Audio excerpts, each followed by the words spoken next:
sa akin at tayo hinubog ng tanda na pinagkais sa mga piso't pinagkais sa mga damdamin. Ngunit hanggang ngayon ikaw pa rin na the best sa akin. Ikaw lamang ang dahilan kung bakit ako tumulong.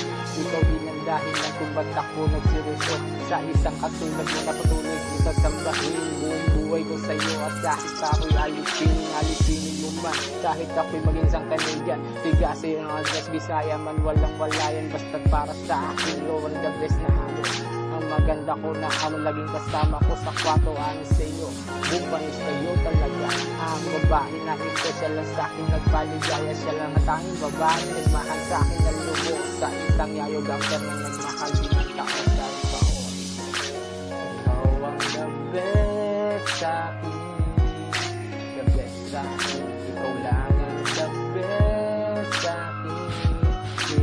Yang best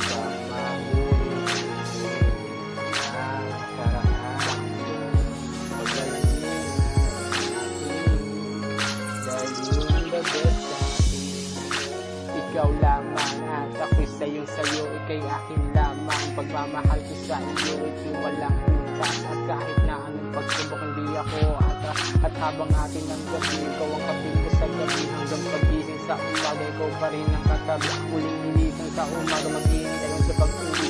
At sa'yo muling pagtulog sa pagtulog, akong katabi. Well, okay lang kahit ang buhay natin away pati. Sa ganitong sitwasyon, nalaman kong tama at mali. Ito palang nagpapatibay sa mahabang relasyon. Kung walang away pati, tsak bibigay ang pundasyon. Depende yun yung sabi ng iba. Pagkatapos lang ng away, hiwalayan talaga. Di katulad ko na may pinaglalaban talaga. At ikaw lang talaga, at wala nang ang iba. Dahil mahal kita, ikaw ang the best sa akin, the best sa akin. Ikaw lang ang the best sa akin. Yang gandang mabulit ang nakaraan.